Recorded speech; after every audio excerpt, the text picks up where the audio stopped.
So, very good morning to children. How are you all? Are you all listening classes carefully?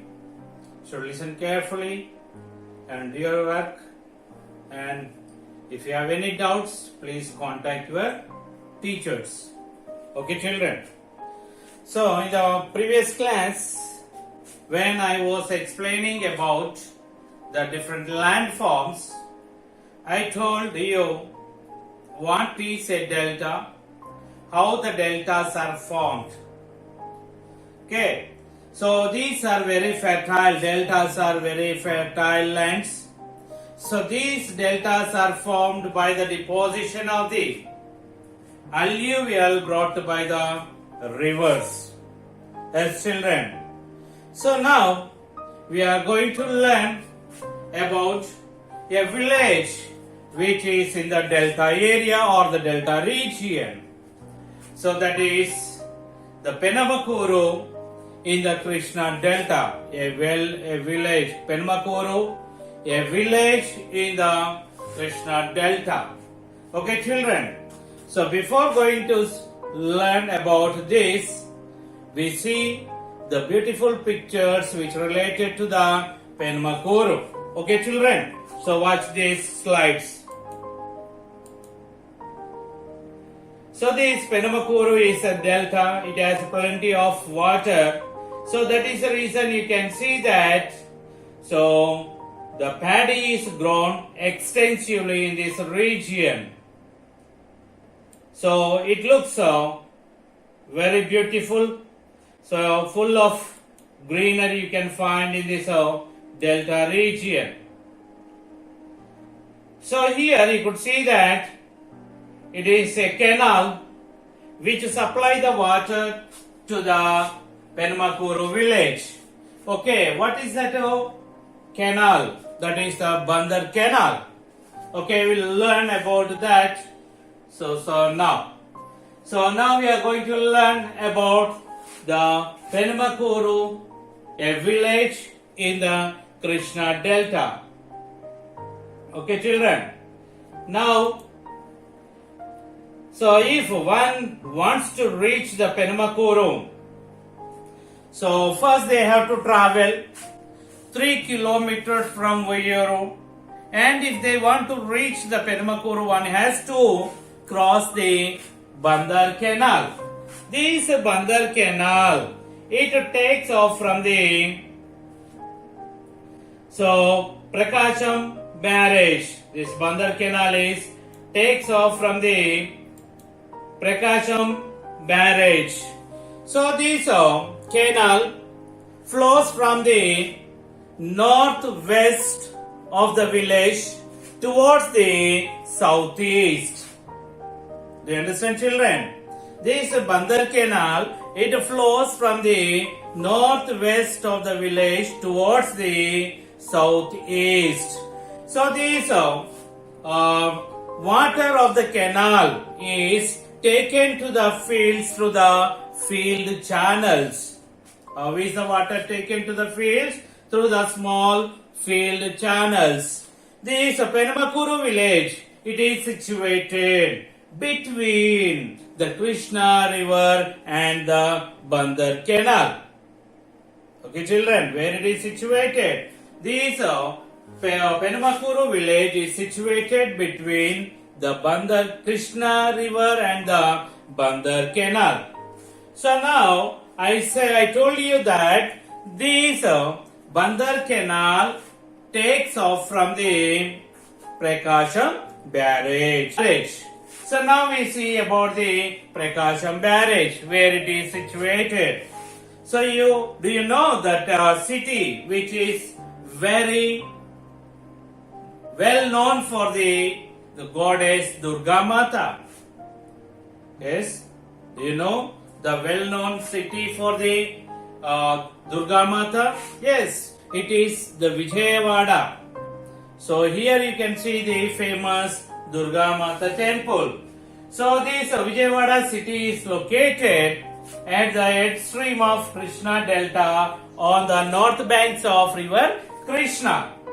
So, at Vijayawada, a barrage was built across the river Krishna. So in 1853 by the British rulers. So now this barrage is called as a Prakasham barrage. So the water is diverted by from this barrage into the canals, and it is used for the irrigation. The water which is diverted from this canal to the small canals, or the water which is diverted from this Prakasham barrage, so it is used for irrigating about nearly 12 lakhs of acres of land. Understand, children? So this Prakasham barrage was built in 1853 by the British rulers. After that it is named as the Prakasham barrage. The water is diverted from this barrage into the small canals, and it is used to irrigate the fields. The water which is diverted from the this barrage is used to irrigate nearly 12 lakhs of acres of the land. Okay, children. So now we see about the soils of this village. Soil, types of soils in the Penamakuru village. So we can find mainly three kinds of soils in the Penamakuru village. So what are those? One is alluvial black soil, and second one is black soil, and third one is sandy soil. What are those? Mainly it has a alluvial soils, black soils, and sandy soils. Here in the Penamakuru, the soils are mostly very fertile alluvial black soils. So mostly what kind of soils we find there? Alluvial, fertile alluvial black soils we find in this Penamakuru village. How are these soils are formed? These soils are formed by the deposition of the silt brought by the rivers. Do you understand, children? How are these alluvial soils are formed? Alluvial soils are formed by the deposition of the silt brought by the rivers. Okay, so these soils also can be called as Vandrubhumi. So these soils have the heavy and high water holding capacity. So these soils are very good in nutrients. The soils are very good in nutrients. So that is the reason we can say that these are very good for the cultivation. And these are very fertile soils. So next type of the soil is the black soil. So these are black clay soils. We can find these soils up to the depth of the 15 feet. This black clay soil can be found up to the depth of the 15 feet. These soils have the high water retaining capacity, high water moisture retaining capacity. These can contain the moisture for a long time. So during the rainy season, these soils are very clayey. Okay, they are very clayey. When during the dry season, you can see that these soils get cracks. The soils get cracks. So this is called the self-loving. So this is called self-loving, which causes for the which causes for fertile. Okay, it makes the soil very fertile. Okay, children. So during the dry season, you can find the cracks on this soil. It causes for the self-loving, and it causes for the increasing of the fertility of the soils. So these soils also can be called as the Nallaregadi Bhumi. First one we learnt about the alluvial soils, and second one is what is that? Black soil. And the third one, what is that? The sandy soils. Some parts of the village, mainly near to the river on the west of the village and south of the village, have the sandy soils. Understand? So some parts very nearer to the river, and the soils which are on the west and south of this village have the sandy soils. Okay, this is about the soils of the Penamakuru village. Okay, children, are you able to understand? Listen carefully, then only can understand. Okay, next we see about the rainfall and irrigation of this village.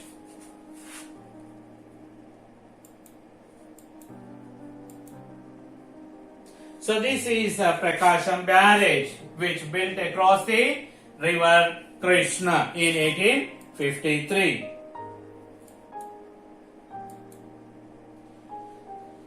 So now we see about the irrigation. So this region, it receives a rainfall from June to October through the southwest monsoons. Okay, children, this region, it receives a rainfall from June to October through the southwest monsoons.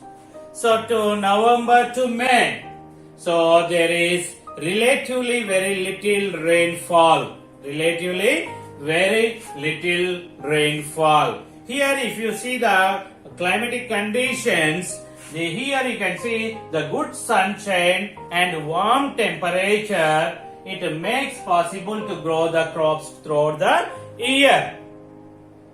Okay, children. So here the good sunshine and warm temperature make possible to grow the crops throughout the year. So I am saying that this region receives the rainfall from June to October.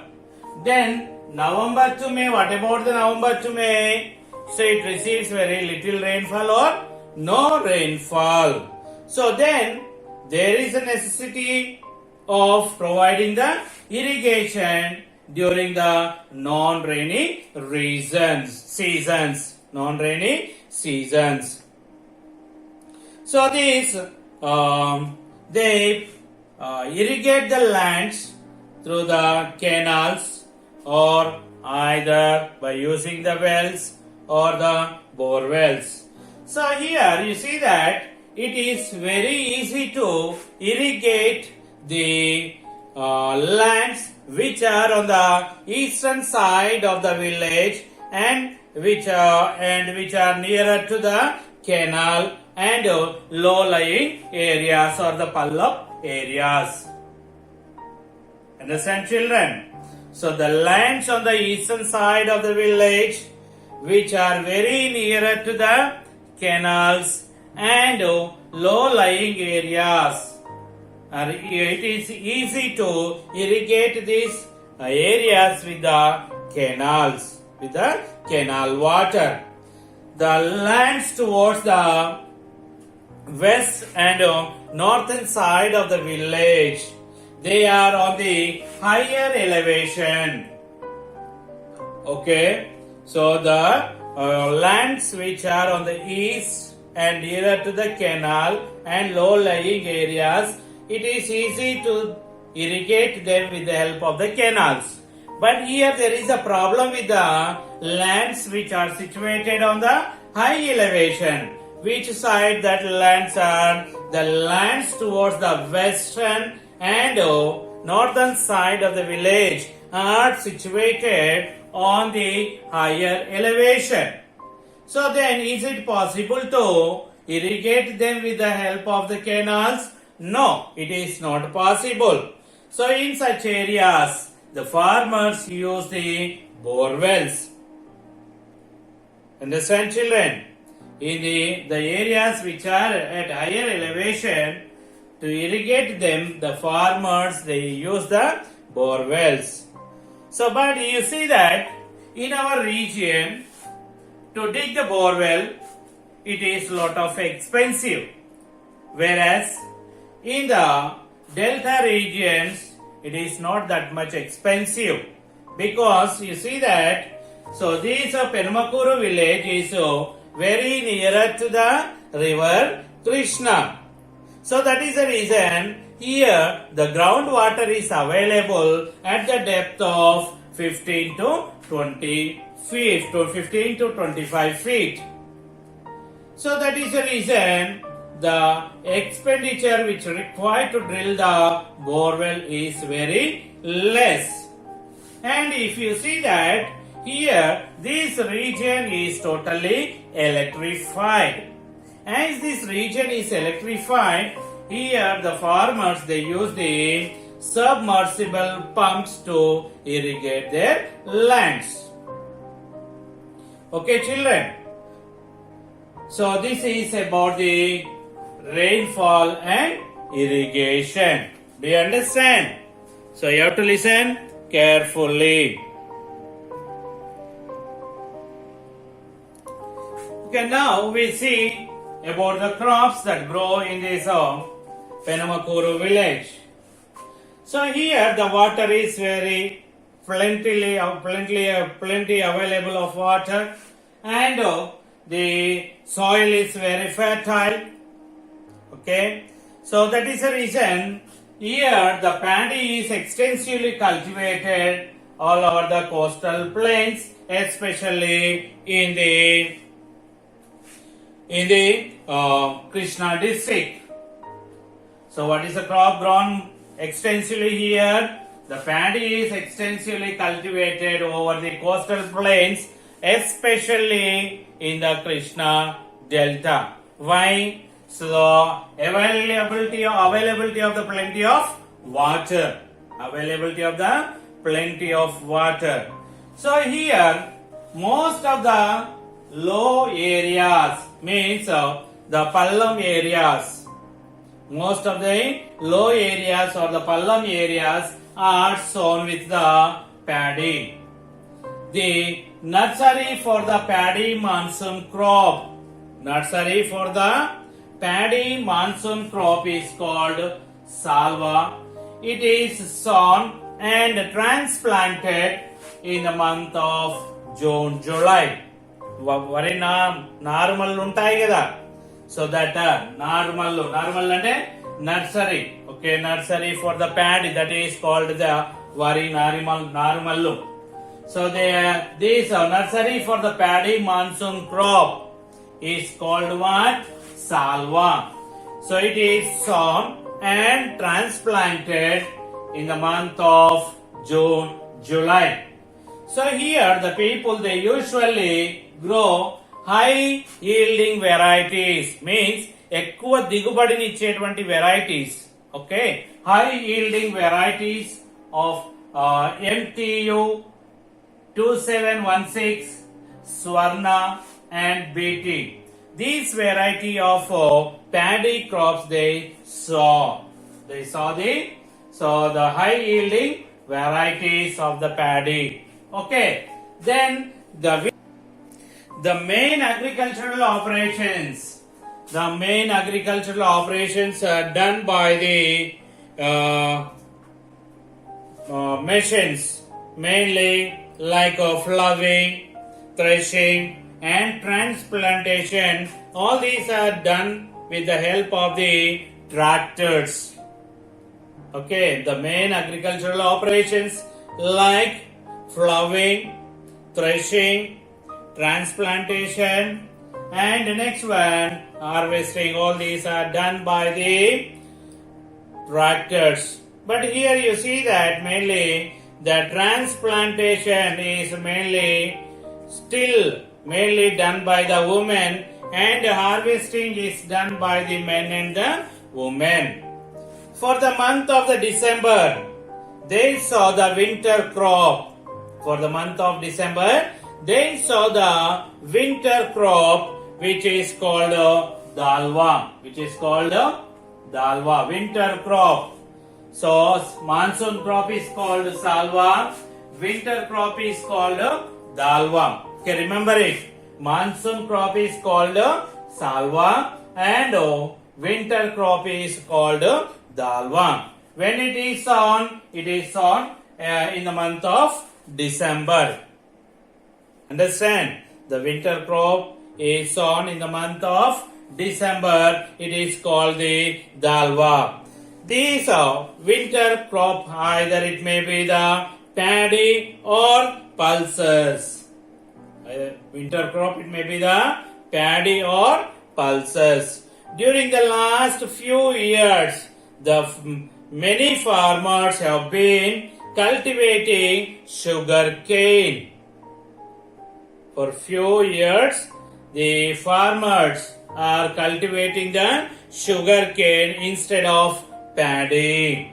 So this sugar cane, it stands for the 9 to 12 months. 9 to 12 months. And it is harvested around the February or March. So then, and it is grown again. The sugar cane is grown again to give the second crop in the next year. This is grown again to give the second crop to the next year.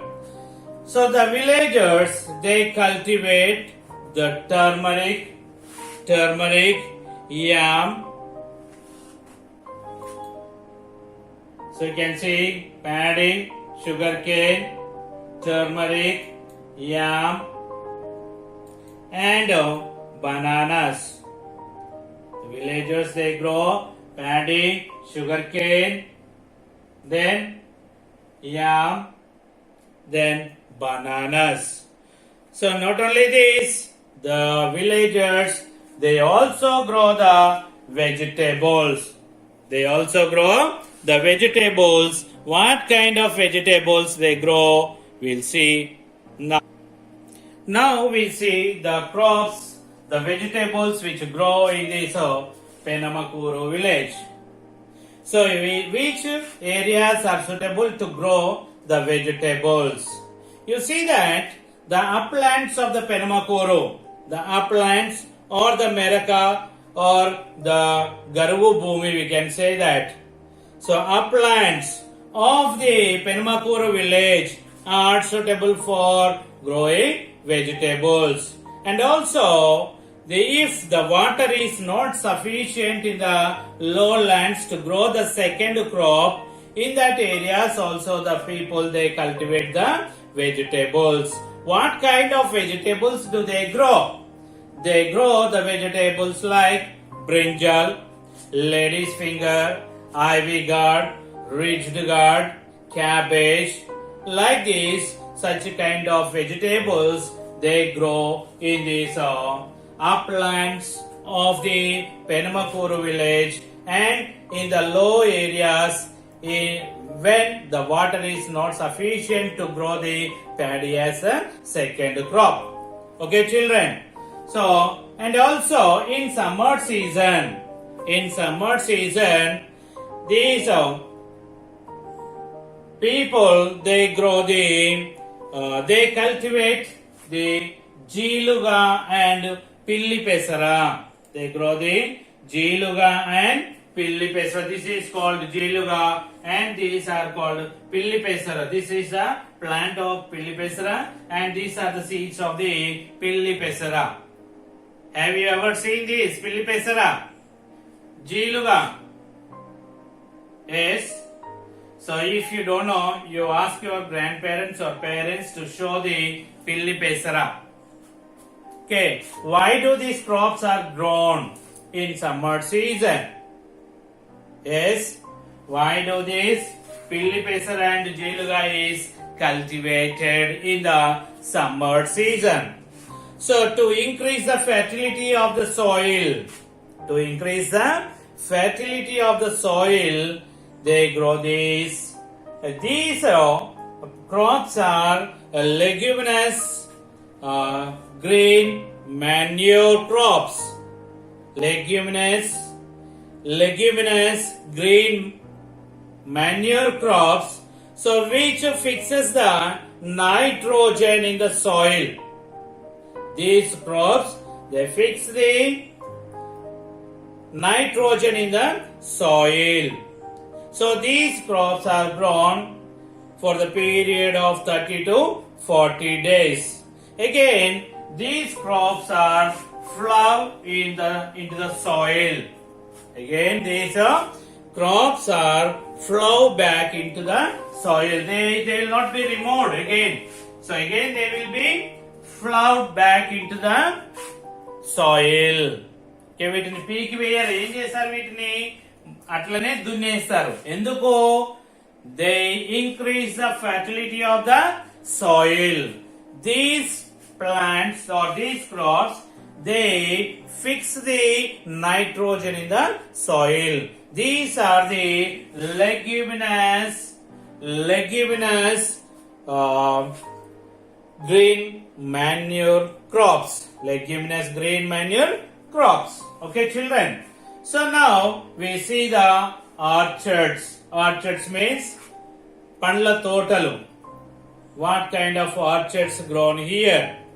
On the banks of river Krishna and the uplands of the Penamakuru, we can see the fruit bearing trees and orchards. What kind of orchards we can find there?